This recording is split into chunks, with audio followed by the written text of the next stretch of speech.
हरे कृष्ण। सो आज हाम्रो टपिक छ रिलेटिभ भेलोसिटी। सो यो टपिकमा हामीले बुझ्नुपर्छ अगाडि रिलेटिभ भेलोसिटी भनेको के हो त। रिलेटिभ भेलोसिटी भनेको कुनै पनि एउटा अब्जेक्टको velocity with respect to another object. Velocity of this object with respect to this object is called relative velocity of this to object. अब यो हेर्दाखेरि हामीले चाहिँ दुईवटा एउटा इम्पोर्टेन्ट कुरा छ कि त्योभन्दा अगाडि यो हामी एउटा यो सानो कन्सेप्टले बुझ्छौँ। दुईवटा सपोज यो ग्राउन्ड छ, यो ग्राउन्ड लेभल छ अनि हामीले यसमा दुईवटा अब्जेक्ट राखेको छौँ, एउटा लट्ठी राखेको छौँ एउटा, अनि यो लट्ठी बिचको डिफ्रेन्स कति छ 5 सेन्टिमिटर छ भन्नाले अब हामी यसलाई कसरी बुझ्न सक्छौँ, यो ठुलो लट्ठी छ नि, यो सानो लट्ठीभन्दा 5 सेन्टिमिटरले ठुलो छ, हो कि होइन। अनि यहाँ त यस्तो बुझ्न सक्छौँ, यहाँ त के बुझ्न सक्छौँ, यो सानो लट्ठी बी छ नि, यो चाहिँ यो ठुलो लट्ठीभन्दा 5 मिटरले सानो छ, हो कि नै। यहाँ त ए इज इक्वल टु के अरे A is equal to B plus 5 या त B is equal to A minus 5। यो मतलब दुईवटा यसरी बुझ्न सक्छौँ नि त।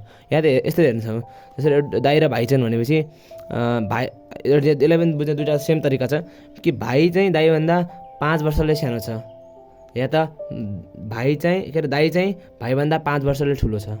इजी कन्सेप्ट छ है, हल्का भिजुअलाइज त गर्नुपर्छ हामीले। अब त्यस्तै गरी अब भेलोसिटी हेर्ने बेला नै हाम्रो दुईवटा केस हुनसक्छ। एउटा चाहिँ अगर त हामी यो बुझिहालौँ यो भेलोसिटी हेर्ने कसरी हो। असल हामीले भेलोसिटीलाई यो रिलेटिभ भेलोसिटी यसरी लेख्छौँ, भी अब एबी या जे हुन्छ यसमा। अब यो भी लेखेपछि यो त भेलोसिटी डिनोट गर्छ, अनि यो चाहिँ ए छ फर्स्ट आएको त्यसले चाहिँ अफ अ बडीलाई रिप्रेजेन्ट गर्छ। अनि जो सेकेन्डमा छ बी त्यसले चाहिँ रेस्पेक्टेड बडीलाई डिनोट गर्छ।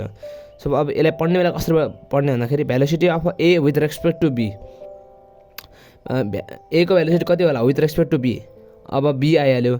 अब जब अहिले हामी उतातिर केसहरू गर्छौँ, अहिले एकछिनमा 2-3वटा केसहरू लेख्छौँ, त्यसमा हामीले के गर्नुपर्छ कि जो रेस्पेक्टेड बडी हुन्छ यसमा रेस्पेक्टेड बडी बी हो, velocity of A with respect to B हो नि त बी। सो बीलाई हामीले जहिले पनि एसँग माइनस गर्नुपर्छ, सबट्र्याक्ट गर्नुपर्छ, होइन, सबट्र्याक्ट गर्नुपर्छ। अब यो त बुझ्यो हामीले, सबट्र्याक्ट गर्नुपर्छ। यो कुन केसमा एबीको केसमा, तर बिएको केसमा velocity of B with respect to एमा चाहिँ यहाँ त बी अफ अ बडी छ, अफ अ बडी है, अनि ए भनेको चाहिँ रेस्पेक्टेड बडी छ। सो यसमा चाहिँ बीलाई एसँग सबट्र्याक्ट गर्ने, भेलोसिटी अफ बी अब यहाँ ए र बी मैले लेखेको छु, अहिले उता लेख्छौँ हामी। सो यसरी गर्ने। अब यो कहाँनिर फरक पर्न सक्छ भन्दाखेरि अब बीको हामीले जो डाइरेक्सन त बी जो अगाडि छ नि अफ अ बडी छ नि, अफ अ बडी जसरी यसमा ए छ यसमा बी छ नि, यो अगाडिको र यो अगाडिको कि अफ अ बडी, यसमा जो यसको डाइरेक्सन त सेमै हुन्छ, तर जो अर्कोको डाइरेक्सन हुन्छ मतलब बीको डाइरेक्सन यदि त्यो नेगेटिभ उल्टा छ, अपोजिट डाइरेक्सनमा छ भने त्यसलाई चाहिँ माइनस लिनुपर्छ। त्यो अहिले हामी केस गर्छौँ। सो त्यही छ। अब बिएबीलाई कसरी पढ्ने त, relative velocity of A of a body with respect to, यो respected body with respect to B. अब बिबिएको velocity of B with respect to A, relative velocity of B with respect to A. यो बुझ्नु होला हजुरले, धेरै केही छैन यसमा। बिएबी यो ए भनेको चाहिँ अफ अ बडी, बी भनेको रेस्पेक्टेड बडीलाई हामीले माइनस गर्नुपर्छ अफ अ बडीसँग यो रिलेटिभ भेलोसिटी निकाल्ने बेला। सो अब हामी जाउँ हाम्रो 3वटा केसमा। 3वटा केस छ। एउटा त जब दुईवटा बडीहरू एउटै डाइरेक्सनमा हेर्दैछन्, सेम डाइरेक्सनमा, होइन। अब यसमा त डाइरेक्टली मैले अगाडि भने जस्तै बी अफ अ बडी कुन हो यसमा ए हो, अनि रेस्पेक्टेड बडी बी हो। सो अफ अ बडीबाट रेस्पेक्टेड बडीलाई घटाउने B A velocity of A with minus velocity of B, यो भयो। अब अर्को चाहिँ बिबिए, यो velocity of B with respect to एमा चाहिँ के होला त, फेरि अफ अ बडीबाट रेस्पेक्टेड बडीलाई घटाउने, यति हो। अगाडि अफ अ बडी के छ बी, रेस्पेक्टेड बडी के छ ए, यति सिम्पल छ है। अब यो त यो केस भयो हाम्रो रिलेटिभ भेलोसिटी कस्तो मतलब निकाल्ने केस हो, होइन, सेम डाइरेक्सनमा गएको। अब चाहिँ अपोजिट डाइरेक्सनमा यदि एउटा यो यतातिर गयो एउटा यतातिर गयो भनेपछि अगाडि पनि भनेको। अब यसमा चाहिँ के गर्ने हो, नर्मल्ली हेर्दाखेरि के गर्ने हो, एसँग बीलाई घटाउने हो, velocity of A minus velocity of B. तर मैले अहिले भर्खर भने यता भनेको जस्तै डाइरेक्सन फरक छ नि त, डाइरेक्सन बीको डाइरेक्सन यता अपोजिट गएको छ, एको यता गएको छ भने चाहिँ हामीले एकै बाटो हेर्ने हो नि त। एको डाइरेक्सनलाई चेन्ज गर्ने होइन, त्यसमा माइनस लिने होइन, बीको डाइरेक्सनलाई हामीले चेन्ज गर्ने हो, किनकि घटाउनु पर्ने विथ रेस्पेक्टेड बडीकै डाइरेक्सनलाई हामीले मतलब हामीले अर्को कुरा के पनि रेस्पेक्टेड बडी जो छ नि बी, यसको डाइरेक्सनलाई हामीले अफ अ बडीको डाइरेक्सनसँग अफ अ बडीको डाइरेक्सनतिरै लैजानुपर्छ। अब सो हामीले भी यता गएको छ, यता लेखिदिउँ बिए, अब बिबी यता गएको छ बिबी। अब के भयो त, यसलाई बिबीलाई यता भिएको डाइरेक्सनमा ल्याउँदाखेरि यसलाई माइनस गर्नुपर्छ, माइनस भयो। सो यो भयो भने अब यसको के आयो फाइनल्ली भिए प्लस बिबी। यो हामीले अपोजिटको केसमा यो सिधा यो लिँदा पनि हुन्छ, कि त यो यसरी गर्यो कि त यो सिधा यो गर्दा पनि हुन्छ।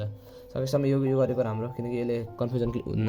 अब भिबीको के छ त भन्दाखेरि भिबीको नि भिबी माइनस सरी भिबिएको चाहिँ V of a body minus respected body, तर यसको पनि त्यही हो। यसको के हो कि भिबी यता जाँदैछ, भिए यता जाँदैछ। अब हामीले एलाई पनि भिएलाई पनि यता यसकै भिबीको डाइरेक्सनमा लिनु पऱ्यो भने चाहिँ यसलाई माइनस गरिदिने, माइनस यो भएर यो कति भयो भिबी प्लस भिए। सो हामी यसमा के भन्न सक्छौँ, अपोजिट डाइरेक्सनमा चाहिँ भिएबी इज इक्वल टु भिबिए, यो पनि भन्न सक्छौँ है, यो पनि इम्पोर्टेन्ट छ। ल अब आयो moving perpendicular to each other. म यसको डायग्राम बनाउँछु एकछिन। सो अब मैले डायग्राम बनाएँ, यो यस्तो भन्छ पर्पेन्डिकुलरली भी र ए पर्पेन्डिकुलर छन् होइन। अब यो किसको, अब हामी अगाडि हेरौँ 4 VAB velocity of relative velocity of A with respect to B. अब विथ मैले भने माथि विथ रेस्पेक्टवालालाई माइनस गर्ने हो, विथ रेस्पेक्टको छ बी छ। सो बीलाई हामीले माइनस गर्नु पऱ्यो भने चाहिँ एकैछिन है। सो सरी यहाँनिर हामीले चाहिँ यो डायग्राम चाहिँ बनाउनु पर्दैन, यो अर्को केसको लागि हो। पर्पेन्डिकुलरको लागि के गर्ने त, पर्पेन्डिकुलरको लागि चाहिँ जो भिएबी छ, जस्तै अब हामीले रिजल्टेन्टको फर्मुला राख्दैन के, त्यही हो VA square plus VB square plus VA VB cos 90 हो नि त। रिजल्ट पर्पेन्डिकुलर छ कस 90 0 भ्याल्यु। सो यसको कति आउँछ भिए स्क्वायर प्लस भिबी स्क्वायर। अब भिबिएको पनि गर्दा पनि त्यति नै आउने हो, भेलोसिटी अफ भिबिएको गर्दा पनि त्यति नै आउने। सो यो केसहरू 3टा केस, फर्स्ट केसमा यो यस्तो गर्ने, सेकेन्ड केसमा यस्तो गर्ने, थर्ड केसमा चाहिँ यो गर्ने। यो केसहरू हामीलाई चाहिरहेको छ सर्ट क्वेसनहरूमा। अब अर्को इम्पोर्टेन्ट कुरा आयो हो यो यसो डायग्राम बनाउनु बेला चाहिँ एकछिन है त। अर्को के भन्दै थियो भन्दाखेरि यहाँनिर चाहिँ यो हामीलाई चाहिन्छ त्यो के अरे अम्ब्रेला केसमा यो यसलाई चाहिँ हामी यसलाई आर मानिदिउँ, यसलाई म्यान मानिदिउँ है त। सो यसमा के गर्नुपर्छ भन्दाखेरि भिआरएम, यसमा हामीले चाहिँ velocity of rain with respect to M हेर्नुपर्ने हुन्छ कि। सपोज अब यसमा चाहिँ के हुन्छ, हामीले माइनस गर्नु पऱ्यो केलाई म्यानलाई होइन।